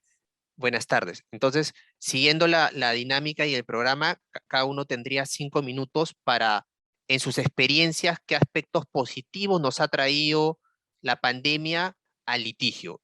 Bueno, quiero agregar que Ana Cecilia es especialista en derecho penal y Daniel más en materia civil, comercial y en arbitraje. Así que creo que vamos a tener dos buenas visiones y dos buenas perspectivas justamente en esta mesa. Adelante, Ana Cecilia, por favor. Buenas tardes con todos. En primer lugar, agradecer al sector legal del Gremio Servicios de la Cámara por la invitación a participar en este conversatorio. Y en relación a la pregunta, ¿no?, sobre qué impacto positivo nos ha traído las medidas que se implementan a raíz de la pandemia del COVID-19 en el área de litigio, en materia penal específicamente, que es donde tengo experiencia, y que debería mantenerse, ¿no?, como buenas prácticas.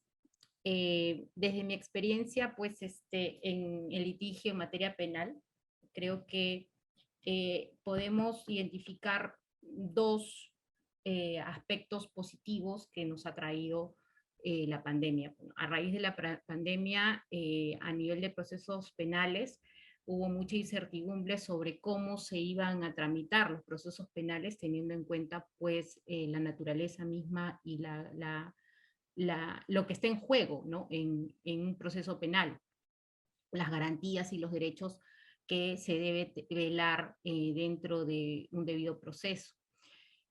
Y a partir de junio del 2020, que se, digamos, levantó el aislamiento obligatorio, se determinaron la aprobación de protocolos para la realización de audiencias a nivel de todas las instancias en materia penal. Protocolos que permitían, pues, que se hagan audiencias virtuales en todas las etapas del proceso penal y a nivel de todas las instancias del proceso penal en todas las materias, en las que se necesitaba la participación de las partes procesales, ya sea agraviado, parte civil, tercero civil, fiscalía, procuraduría, y obviamente los jueces que van a dirigir estas audiencias, e inclusive que en audiencias en las que se permitía la participación de testigos y peritos. Eso por un lado, tanto a nivel del Poder Judicial como a nivel del Ministerio Público, se aprobaron protocolos para realizar diligencias y audiencias utilizando los medios tecnológicos, ¿no? Situación que no se presentaba sino que está previsto en nuestro Código Procesal Penal, pero de manera excepcional y para determinadas circunstancias que están debidamente justificadas. En este caso, se aprueba de manera temporal hasta que se culmine la emergencia sanitaria que está actualmente vigente. Eso por un lado. Por otro lado, se incorporan nuevos servicios, ¿no? A través de la implementación de plataformas digitales, nuevos servicios que brinda el Poder Judicial y el Ministerio Público, que permiten pues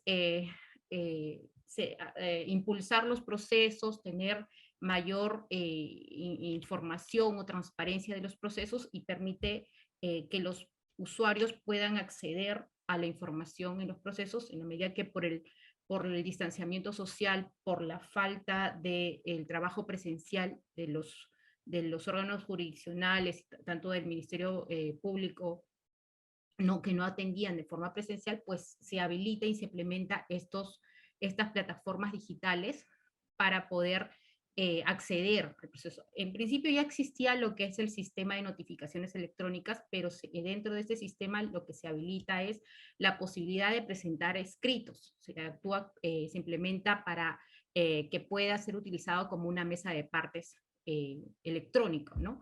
Tanto para Lima como para las Cortes Superiores Penales especializadas, ¿no? De criminalidad organizada, en lavado de activos, corrupción de funcionarios. Se implementa estas mesas de partes virtuales a través del SINOE. También se implementa un módulo de usuario de atención al usuario, que es conocido como MAU, que lo que permite pues es que el usuario pueda realizar consultas, pueda hacer seguimientos, pueda pedir fechas de lecturas de expediente, de alguna manera impulsar también el proceso y averiguar el estado de los casos a través de este módulo de atención al usuario. También se implementan, creo que, dos plataformas que me parecen bien interesantes en relación al juez te escucha, ¿no? Esta es una plataforma que permite solicitar entrevistas virtuales con los jueces que están a cargo de las causas que tenemos a nuestro cargo, ¿no? Se permite también ahí ver información sobre los jueces y sobre el sentido de los fallos de estos jueces. Esto es una plataforma que se denomina El Juez Te Escucha y Conoce a tu Juez, donde también aparece información sobre el juzgado donde labora, la dirección donde está ubicado, cómo resuelve también sus resoluciones y los sentidos de los fallos, ¿no? Y también a nivel del Ministerio Público se implementa plataformas para solicitar citas con los fiscales, entrevistas con los fiscales, de manera virtual, todo de manera virtual, seguimiento a los casos también de manera virtual, ¿no? Y como comentaba, la implementación de los protocolos para la realización de diligencias virtuales. A nivel ya del trabajo interno, ya creo que de los estudios, también creo que hay un impacto positivo porque se permitió, antes era muy improbable, pues las reuniones virtuales, las reuniones inclusive con los propios clientes eran casi siempre de manera presencial. Pero a través de la pandemia, pues se han implementado protocolos de reuniones, ¿no? Yo creo que todos los estudios tienen este tipo de protocolos y en nuestro caso tenemos un protocolo de cuáles los procedimientos que debemos tener en cuenta para este tipo de reuniones con los clientes y también para la atención de diligencias virtuales, ¿no? Esto ha traído pues que la disminución de horas de viaje, ¿no? Brindar los servicios también a nivel nacional e incluso internacional en los casos que se den, y pues inclusive ha permitido, bueno, volviendo ya a la posibilidad que nos ha dado los lineamientos del Poder Judicial, también permitía que podamos tener entrevistas con personas que estén recluidas en un centro penitenciario a través de entrevistas virtuales, Entonces, bueno, en resumen, creo que esto podría ser lo beneficioso que nos ha traído y que considero que sí se debe mantener. Siempre hay aspectos pues que no, hay situaciones problemáticas que vamos a tener que afinar, creo que lo vamos a ver tal vez en el debate, pero creo que esto en general ha generado pues también que se impulse la creación del expediente judicial electrónico, que en materia penal todavía no está. Para algunos procesos, por ejemplo, de violencia familiar sí está ya autorizado y aprobado, pero para otros procesos complejos, ¿no? También hay una programación para que se pueda digitalizar todos los procesos y se tenga toda la información y se maneje pues de una manera transparente e igualitaria para todas las partes, la información al tiempo real en que se tiene en los órganos jurisdiccionales, en fiscalía. Esto Muchas por mi gracias. parte. Muchas gracias, Ana Cecilia. Le damos entonces ahora la palabra a Daniel para que también en unos minutos iniciales nos brinde sus ideas generales de cuál ha sido para él el impacto positivo que haya podido tener la pandemia en la rama del litigio. Y bueno, ante todo, muchas gracias al Gremio de Servicios de la Cámara de Comercio, ¿no? En especial al sector legal. Un gusto estar contigo, Hernán, Ana Cecilia. Bueno, yo he tenido y he sentido el impacto de la pandemia, tanto en el lado positivo como en el lado negativo, tanto en la labor de prevención, en la propia organización interna de la oficina, como en el litigio judicial y el litigio arbitral, ¿no? Y como nos ha referido a los aspectos positivos, primero quisiera comenzar con el litigio judicial, que creo que ha tenido, no sé si un progreso o ha tenido un paso importante porque ha eliminado la justicia de papel para pasar a la justicia digital, ¿no? Y quisiera ponerme en contexto. Antes de la pandemia, recuerden ustedes, el diario El Comercio saca un informe sobre justicia de papel justamente en que pone en evidencia los grandes problemas que teníamos con la postura de expedientes, el almacenamiento de los mismos. El Foro Mundial saca un ranking global sobre eficiencia de servicios de administración de justicia, y de 141 países, el Perú era el 134. Con lo cual quedaba en evidencia que teníamos un problema gravísimo y que habían que hacer muchas enmiendas. Eso no quiere decir que la pandemia haya logrado todas esas enmiendas, pero por lo menos en algunos aspectos sí se han logrado. Y en esos tiempos, no en paralelo, sino un poco antes, se comienza a impulsar el expediente judicial, ¿no? El expediente judicial electrónico. Y me acuerdo que comienza en Lima y en unos 40 o 50 juzgados y cortes, y el tema no avanzaba muy rápido, y llega la pandemia.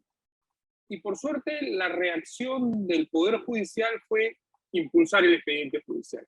Y no solamente impulsar el expediente judicial, sino también crear la mesa de partes virtual, que la crea no solamente para órganos jurisdiccionales que tenían el expediente judicial ya instaurado, sino también para aquellos que todavía se movían con expediente físico. Y lo que obliga es a un cambio absoluto de cultura en el Poder Judicial de buenas a primeras, porque ahí era o te adaptabas, ¿no? Y eso, creo yo, trajo consecuencias positivas. Por ejemplo, para ubicar algunos, uno, el tema de los traslados, ¿no? Ya cualquier abogado del Perú puede litigar en cualquier lugar del Perú. Si yo estoy en Lima y tengo una audiencia en Huaraz, hoy día la tecnología me permite estar en la audiencia al momento programado sin necesidad de moverme de mi casa o de mi oficina. Eso creo que ha sido un paso hacia adelante. Lo otro es el uso de tecnologías dentro de las propias audiencias, ¿no? Hoy día un PPT o utilizar tecnología de apoyo para hacer visual el argumento, la teoría del caso, no es extraño. Además, se programan las audiencias con más facilidad, y un tema que para mí ha sido realmente importante y gravitante, y que yo nunca entendí antes, porque me parecía una distorsión de todo, es que antes de que surjan las videoconferencias, antes que surja el expediente judicial propiamente dicho, los interrogatorios, por ejemplo, de testigos, se transcribían. Entonces, lo que uno tenía que hacer como abogado era hacerle la pregunta al juez para que el juez se la traduzca al testigo, el testigo respondía, después le daba la versión abreviada al especialista y el especialista la transcribía un papel, con lo cual la respuesta que teníamos no obedecía a la pregunta que se había hecho. La aclaración era una distorsión absoluta de lo que se había querido hacer. Hoy día eso se eliminó porque hoy día las audiencias son grabadas y tenemos los formatos a disposición de las partes. Yo creo que eso es un progreso, eso es un paso adelante.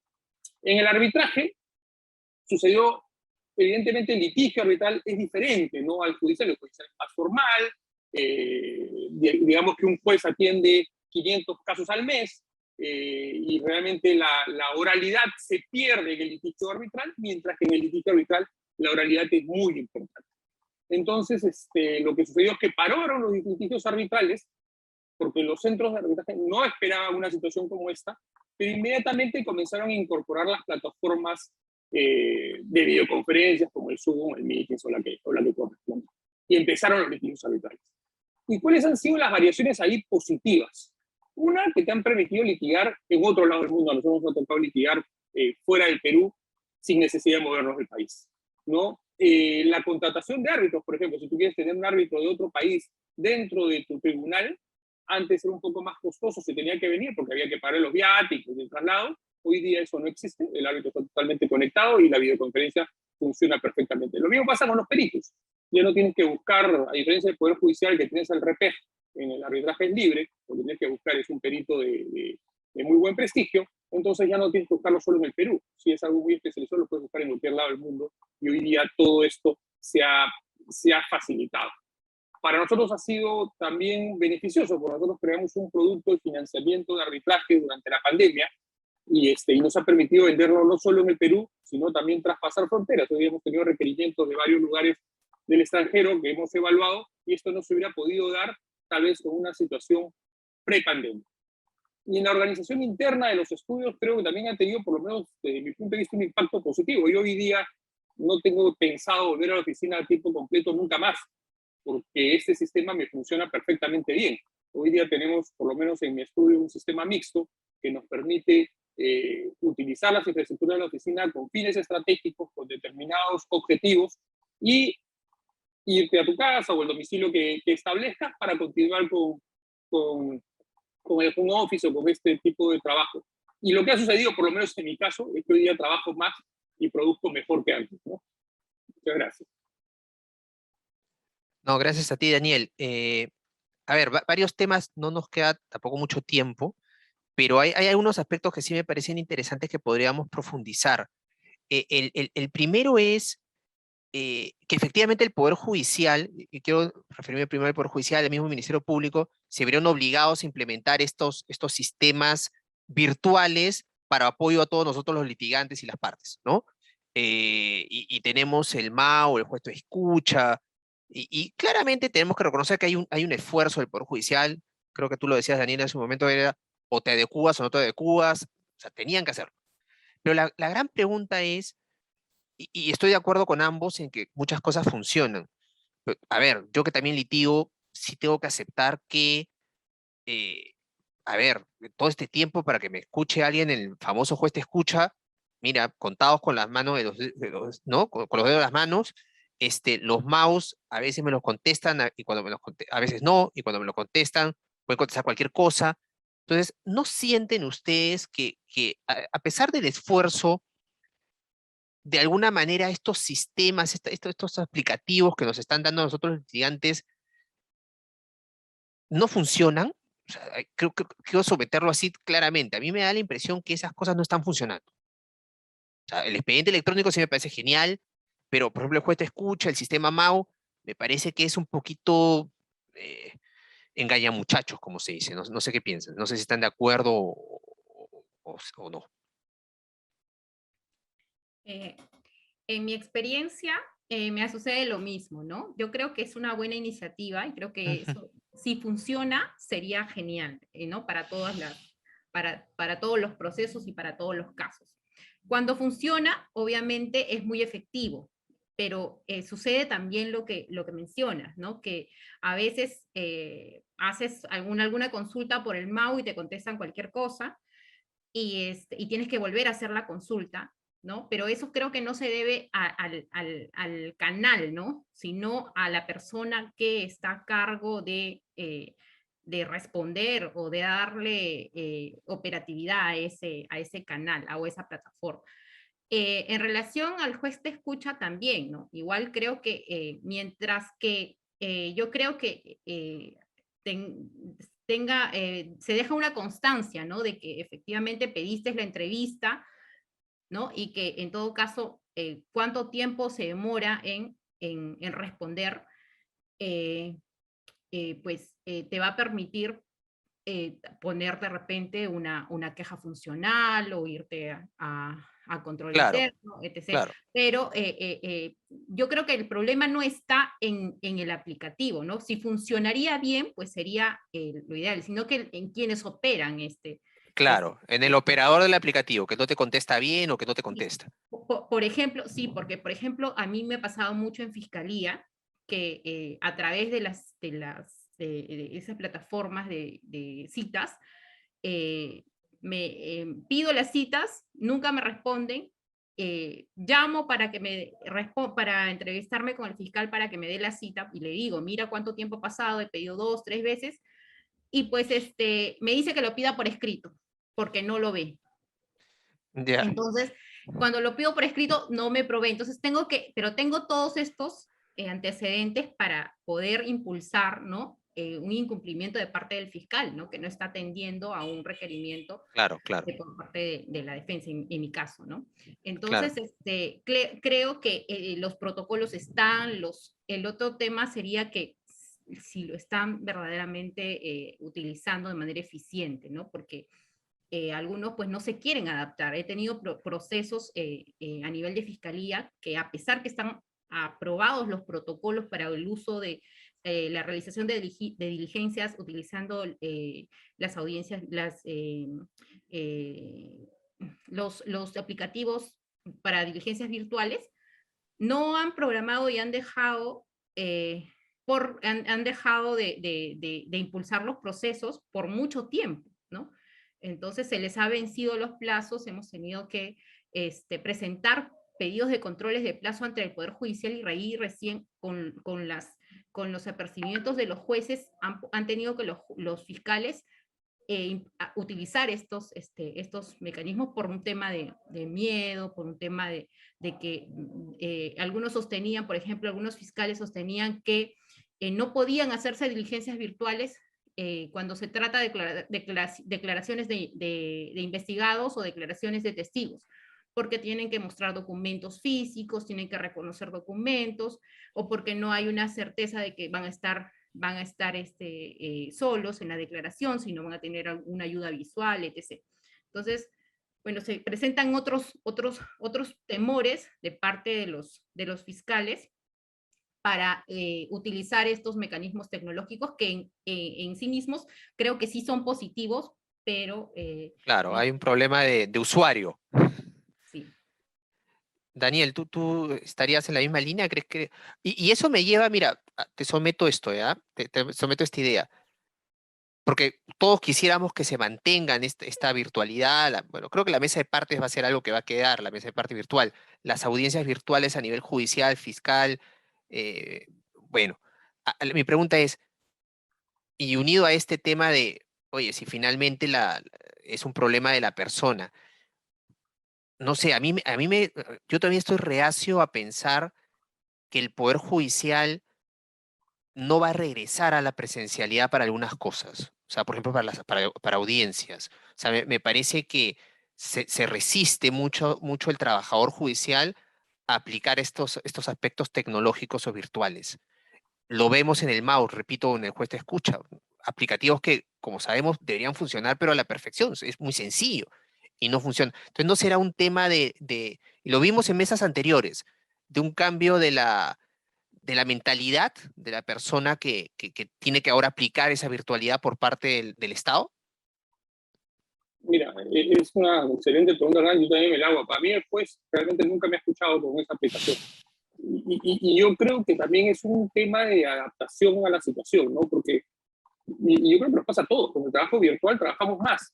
Yo imagino un juez que ha pasado de la edad de piedra a la edad contemporánea, de una semana a otra, le debe costar, ¿no? Le debe costar. Primero haber renegado muchísimo por el cambio de la situación, salió de estar en vacaciones a tener que trabajar un montón prácticamente, porque de no hacer nada pasó a hacer todo. Tienes un problema también en el tema del trabajo en el hogar, que me pasó a mí mucho en audiencias, que son fallas en la infraestructura tecnológica de los jueces o los secretarios, ¿no? O los asistentes, porque tú veías que el Wi-Fi no le funcionaba bien, la audiencia se colgaba. Hay una serie de temas que definitivamente hay que mejorar. Yo creo que les ha faltado, porque no son nativos tampoco de toda esta virtualidad, manejar todas estas herramientas, hay que aprenderlo a hacer. Me imagino que deben estar en capacitaciones, lo deben estar haciendo de a pocos. Lo que creo que debería venir más que volver a la presencialidad, que seguramente lograremos un sistema mixto, por ejemplo, ya cambiar al OSR en lugar de los PDFs y comenzar a meter inteligencia artificial, eso lo están haciendo ahorita en Colombia, para efectos de determinar qué casos son prioritarios, qué casos no, poder comenzar a ahorrar con tecnología esfuerzos y de alguna manera ordenar mejor las causas y comenzar a hacer que el juez trabaje un poquito menos para que estos sistemas tecnológicos le ahorren energía y esfuerzo. Yo creo que la mentalidad debería ir hacia ese lado, ¿no? Oye, quiero más, tengo que mejorar más y la tecnología me lo está permitiendo, tengo que aprender a usarla. Es un cambio de cultura definitivamente, ¿no? Total. Y a nosotros también nos ha costado, ¿no? Evidentemente, todos estamos metidos en eso. Sí, es totalmente de acuerdo. Finalmente, el Poder Judicial, a ver, en arbitraje, como tú bien decías hace un momento, funciona bastante bien. Pues finalmente es un producto que también el sistema arbitral nos da a nosotros como litigantes. El Poder Judicial al final del día también nos da un producto. Y mientras más atractivo sea ese producto, mucho mejor para los litigantes, las partes, y poder utilizarlo pues, de una manera más eficiente, ¿no?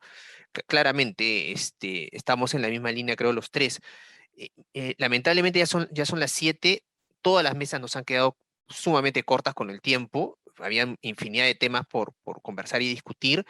Les doy las gracias una vez más a ambos, gracias también a la Cámara de Comercio y específicamente a Daniel, a Cecilia, formamos parte nosotros del sector legal del gremio de servicios de la Cámara, por el conversatorio. Creo que ha sido bastante provechoso, bastante interesante. Y también a los asistentes que nos han acompañado por Zoom, y esto también ha estado siendo transmitido por otros canales digitales de la misma Cámara, creo que por Facebook, así que aparentemente, según lo que me cuentan, ha habido bastante gente que lo ha estado viendo, así que nada, una vez más gracias a todos los panelistas y los asistentes. Y damos por cerrado el conversatorio. Muchas gracias, Ana Cecilia, muchas gracias, Daniel. Muchas gracias. Muchas gracias a todos.